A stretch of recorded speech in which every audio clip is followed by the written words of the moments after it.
दोस्तों स्क्रीन पर जो आप पासपोर्ट देख रहे हैं ये है पुराने वाला पासपोर्ट और ये है एक नया ई पासपोर्ट। सरकार ने अब ई पासपोर्ट को लॉन्च कर दिया है जो कि पहले वाले पासपोर्ट से काफी सिक्योर और एडवांस है। तो अगर आप अपना नया पासपोर्ट बनवाने की सोच रहे हैं तो ये वीडियो आपके लिए बहुत ही इंपॉर्टेंट साबित हो सकती है। दोस्तों सरकार ने ई पासपोर्ट 1 अप्रैल 2024 में लॉन्च किया था। इस पासपोर्ट में एक माइक्रोचिप लगी होती है जिसमें पासपोर्ट धारक की पर्सनल डिटेल्स और बायोमेट्रिक डिटेल्स जैसे कि पासपोर्ट धारक का नाम, फोटो, फिंगरप्रिंट्स और डेट ऑफ बर्थ सभी पर्सनल इंफॉर्मेशन दर्ज होती हैं। नए ई पासपोर्ट के कवर पेज पर आप देखेंगे सिम कार्ड की तरह एक छोटी सी चिप लगी होती है।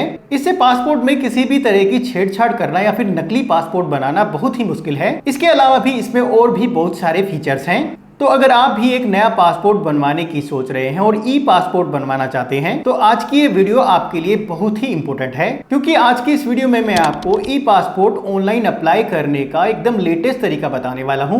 ई पासपोर्ट लॉन्च करने के बाद सरकार ने इसको अप्लाई करने के लिए पोर्टल भी बदल दिया है और ई पासपोर्ट बनवाने के लिए एक नया पोर्टल लॉन्च किया है। तो चलिए चलते हैं कंप्यूटर स्क्रीन पर और फटाफट जानते हैं कि आप अपने ई पासपोर्ट को कैसे अप्लाई कर सकते हैं। दोस्तों मैं प्रमोद और आप देख रहे हैं माई सिंपल गाइड।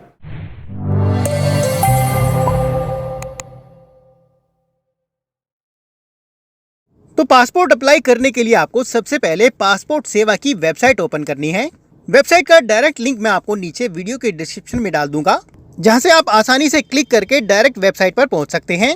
उसके बाद जैसे आप वेबसाइट ओपन करेंगे कुछ इस तरह से आपको इंटरफेस दिखाई देगा। तो यहाँ पर पासपोर्ट अप्लाई करने के लिए सबसे पहले आपको पोर्टल पर रजिस्ट्रेशन करना होगा। उसके लिए आपको यहाँ पर राइट हैंड साइड में आप ऊपर कोने में देखेंगे रजिस्टर बटन आपको दिखाई देगा, उस पर आपको क्लिक करना है। क्लिक करते ही अगले पेज पर आप देखेंगे आपको एक छोटा सा रजिस्ट्रेशन फॉर्म खुल के आ जाएगा। यहाँ पर सबसे पहले ऊपर आप देखेंगे यहाँ पर आपको दो ऑप्शन दिखाई देंगे, CPV दिल्ली और पासपोर्ट ऑफिस। इन ऑप्शंस में से आपको सबसे पहले पासपोर्ट ऑफिस को चुनना है। CPV दिल्ली ऑफिशियल पासपोर्ट के लिए है। उसके बाद लिस्ट में से आपको अपने एड्रेस के अकॉर्डिंग अपने पासपोर्ट ऑफिस को चुनना है। नीचे अपने आधार कार्ड के अकॉर्डिंग अपने पूरे नाम को भरना है। उसके बाद अपनी ईमेल आईडी को यहाँ पर भरना है। उसके बाद नीचे आपसे पूछा जाएगा कि आप अपनी ईमेल आईडी को ही अपनी लॉगिन आईडी बनाना चाहते हैं। यहाँ पर आपको यस पर क्लिक करना है। इससे आपको अलग से कोई लॉगिन आईडी बनाने की जरूरत नहीं पड़ेगी। नीचे आप देखेंगे लॉगिन आईडी में आपकी ईमेल आईडी ऑटोमेटिकली फिल हो जाएगी। उसके बाद नीचे अपने अकॉर्डिंग अपने पासवर्ड को भरना है और उसके बाद नीचे साइन अप बटन पर क्लिक कर देना है। क्लिक करते ही आपकी ईमेल आईडी वेरीफाई करने के लिए एक OTP भेजा जाएगा।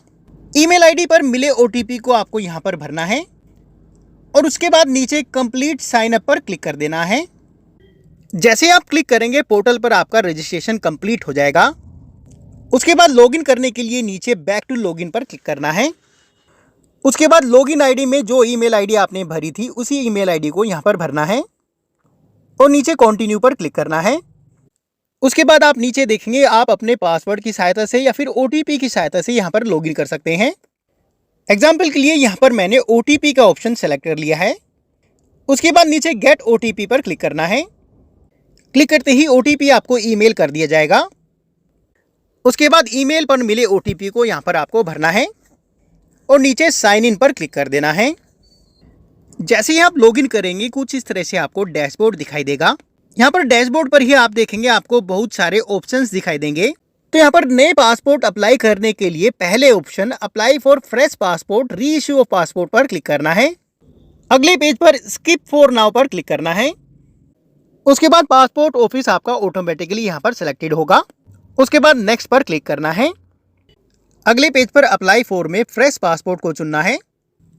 उसके बाद आपको टाइप ऑफ एप्लीकेशन को चुनना है, नॉर्मल या फिर तत्काल। दोस्तों नॉर्मल पासपोर्ट की फीस 1500 रुपये होती है और तत्काल पासपोर्ट की फीस आपको 3500 रुपये यहाँ पर देनी होगी। फिलहाल के लिए हम यहाँ पर नॉर्मल को चुन लेते हैं। उसके बाद आपको टाइप ऑफ पासपोर्ट बुकलेट को यहाँ पर चुनना है, 36 पेजेस या फिर 60 पेजेस। अगर आप ज़्यादा ट्रेवल करते हैं तो 60 पेजेस का आप चुन सकते हैं।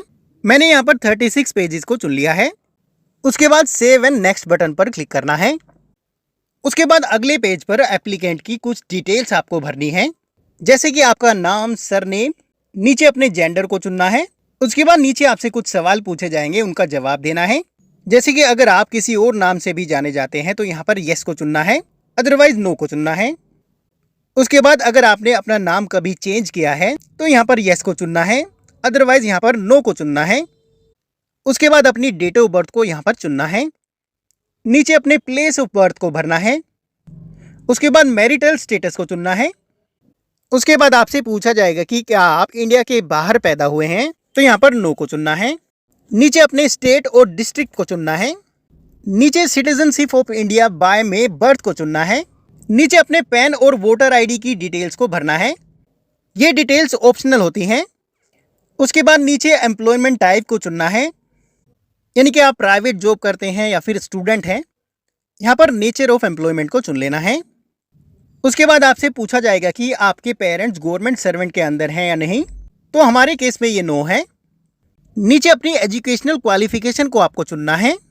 उसके बाद आपसे पूछा जाएगा कि क्या आप नॉन ईसीआर कैटेगरी के अंदर आते हैं, तो यहाँ पर अगर आप 10th पास हैं तो येस को क्लिक करना है, अदरवाइज यहाँ पर नो को चुनना है। नॉन ईसीआर कैटेगरी वाले लोगों को यहाँ पर इमिग्रेशन चेक रिक्वायर्ड नहीं होता है। उसके बाद नीचे अपने 12 डिजिट के आधार नंबर को यहाँ पर भरना है। नीचे इनकी टर्म्स एंड कंडीशन को यहाँ पर एक्सेप्ट करना है, येस पर क्लिक करना है और उसके बाद सेव एंड नेक्स्ट पर क्लिक कर देना है। क्लिक करते ही आपका पासपोर्ट एप्लीकेशन नंबर यहाँ पर जनरेट हो जाएगा। नीचे आपको अपने पेरेंट्स डिटेल्स यहाँ पर भरनी है, जैसे कि father name, surname, mother name और सरनेम। पेरेंट्स डिटेल्स भरने के बाद नीचे सेव एंड नेक्स्ट पर क्लिक करना है। उसके बाद अगले पेज पर आपको अपनी एड्रेस डिटेल्स भरनी है। यहाँ पर आपको अपने आधार कार्ड के अकॉर्डिंग अपने कंप्लीट एड्रेस को भरना है। यहाँ पर सबसे पहले आपसे पूछा जाएगा कि क्या आपका प्रेजेंट एड्रेस इंडिया से बाहर है, तो यहाँ पर नो पर क्लिक करना है। उसके बाद नीचे house number, street name, village, pin code, state, district और पुलिस स्टेशन को यहाँ पर चुनना है। उसके बाद नीचे अपने मोबाइल नंबर और ईमेल आईडी को भरना है। उसके बाद नीचे आपसे पूछा जाएगा कि क्या आपका परमानेंट एड्रेस अवेलेबल है, तो यहाँ पर यस पर क्लिक करना है। उसके बाद आपसे पूछा जाएगा कि क्या आपका परमानेंट एड्रेस और प्रेजेंट एड्रेस सेम है। हमारे केस में ये सेम है, तो यहाँ पर यस पर क्लिक करना है। उसके बाद नीचे सेव एंड नेक्स्ट पर क्लिक करना है। उसके बाद अगले पेज पर आपको इमरजेंसी कॉन्टैक्ट डिटेल्स भरनी है। यहाँ पर सबसे पहले आपको इमरजेंसी कॉन्टैक्ट पर्सन का नाम और एड्रेस भरना है। उसके बाद नीचे मोबाइल नंबर आपको भरना है। ईमेल आईडी या फिर टेलीफोन नंबर अगर आपके पास है तो वो भी भर देना है और नीचे सेव एंड नेक्स्ट बटन पर क्लिक करना है। उसके बाद अगले पेज पर आपको प्रीवियस पासपोर्ट को लेकर यहाँ पर कुछ सवाल पूछे जाएंगे। सबसे पहले आपसे पूछा जाएगा कि क्या आपने कभी भी आइडेंटिटी सर्टिफिकेट लिया है। आइडेंटिटी सर्टिफिकेट तिब्बतन या फिर अन्य स्टेटलेस लोगों को दिया जाता है जो इंडिया में रहते हैं। हमारे केस में ये नो है। दूसरे सवाल में आपसे previous current diplomatic official passport अगर आपने बनवाया है, हमारे केस में ये नो है, तो सेकंड ऑप्शन यानी कि details not available oblique never held diplomatic official passport पर क्लिक करना है। तीसरे सवाल में आपसे पूछा जाएगा कि क्या आपने कभी भी पासपोर्ट के लिए अप्लाई किया है पर आपको इशू नहीं किया गया है। हमारे केस में ये नो है। उसके बाद नीचे सेव एंड नेक्स्ट पर क्लिक करना है। उसके बाद अदर डिटेल्स में अगर आपका कोई क्रिमिनल रिकॉर्ड है तो उससे लेकर बहुत सारे आपसे सवाल पूछे जाएंगे, तो यहाँ पर हर सवाल को एक बार आपको डिटेल में पढ़ लेना है और उसके अकॉर्डिंग यहाँ पर यस या नो को चुनना है। ज्यादातर केसेस में ये सभी ऑप्शन नो रहते हैं और हमारे केस में भी ये सभी ऑप्शन नो है। सभी सवालों का जवाब देने के बाद आपको नीचे सेव एंड नेक्स्ट पर क्लिक करना है। क्लिक करते ही अगले पेज पर आपको पासपोर्ट का पूरा प्रीव्यू दिखाया जाएगा, जिसमें आपकी सारी डिटेल्स होंगी। इन डिटेल्स को आपको दोबारा से एक बार और चेक कर लेना है और नीचे इनके डिस्क्लेमर को एक्सेप्ट करना है और नीचे सेव एंड नेक्स्ट पर क्लिक करना है। उसके बाद अगले पेज पर लास्ट ऑप्शन यानी कि डिटेल वेरिफिकेशन में आपको कुछ डिटेल्स भरनी है। नीचे आपको अपने सपोर्टिंग डॉक्यूमेंट्स को सेलेक्ट करना है। एक नॉर्मल पासपोर्ट बनाने के लिए आपको एटलीस्ट 2 डॉक्यूमेंट यहाँ पर सेलेक्ट करने हैं, प्रूफ ऑफ बर्थ और proof of present residential address. यहाँ पर प्रूफ ऑफ बर्थ पर जैसे ही आप क्लिक करेंगे यहाँ पर आपको कई सारे डॉक्यूमेंट्स दिख जाएंगे। जो भी डॉक्यूमेंट आपके पास अवेलेबल है उसे यहाँ पर चुन लेना है। हमारे केस में प्रूफ ऑफ बर्थ में हमने यहाँ पर परमानेंट अकाउंट नंबर को चुन लिया है, यानी कि पैन कार्ड को चुन लिया है और प्रूफ ऑफ एड्रेस में हमने आधार कार्ड को चुन लिया है। उसके बाद नीचे इनके डिस्क्लेमर को एक्सेप्ट करना है। नीचे आई एग्री के सामने चेक बॉक्स पर क्लिक करना है। नीचे प्लेस को भरना है। उसके बाद आपको नीचे सबमिट बटन पर क्लिक कर देना है। क्लिक करते ही नया पासपोर्ट बनवाने के लिए एप्लीकेशन सक्सेसफुली सबमिट हो जाएगी और कुछ इस तरह से आपको स्क्रीन दिखाई देगी, जहां पर आपको एक एप्लीकेशन रेफरेंस नंबर भी दिया जाएगा। यहाँ पर आप देखेंगे आपको दो ऑप्शन दिखाई देंगे, पे एंड शेड्यूल अपॉइंटमेंट और प्रिंट एप्लीकेशन रिसिप्ट। तो यहाँ पर पहले ऑप्शन पे एंड शेड्यूल अपॉइंटमेंट पर क्लिक करना है। यहाँ पर सबसे पहले आप देखेंगे सेलेक्ट पीएसके। पीएसके का मतलब है पासपोर्ट सेवा केंद्र। तो यहाँ पर अपने एड्रेस के अनुसार अपने पासपोर्ट सेवा केंद्र को चुन लेना है। पीएसके चुनते ही नीचे आप देखेंगे आपको एक रैंडम डेट सेलेक्ट होकर आ जाएगी। चेंज करने के लिए यहाँ पर आपको क्लिक करना है। क्लिक करते ही यहाँ पर आपको ग्रीन कलर में कुछ डेट्स दिखाई देंगी। ये डेट्स आपके अपॉइंटमेंट के लिए अवेलेबल हैं। इन डेट्स में से आपको अपने अकॉर्डिंग डेट को चुन लेना है। उसके बाद आपको नीचे मेक पेमेंट पर क्लिक करना है। उसके बाद पे नाउ के ऑप्शन पर क्लिक करना है। क्लिक करते ही आपको एसबीआई के पेमेंट गेटवे पर रीडायरेक्ट कर दिया जाएगा, जहां पर आप अपनी पेमेंट मेथड को चुनते हुए पासपोर्ट अप्लाई करने के चार्जेस की पेमेंट कर सकते हैं। पेमेंट कंप्लीट करने के बाद कुछ इस तरह से आपको स्क्रीन दिखाई देगी। यहाँ पर नीचे आप देखेंगे आपको ऑप्शन दिखाई देगा प्रिंट अपॉइंटमेंट रिसिप्ट। उस पर आपको क्लिक करना है।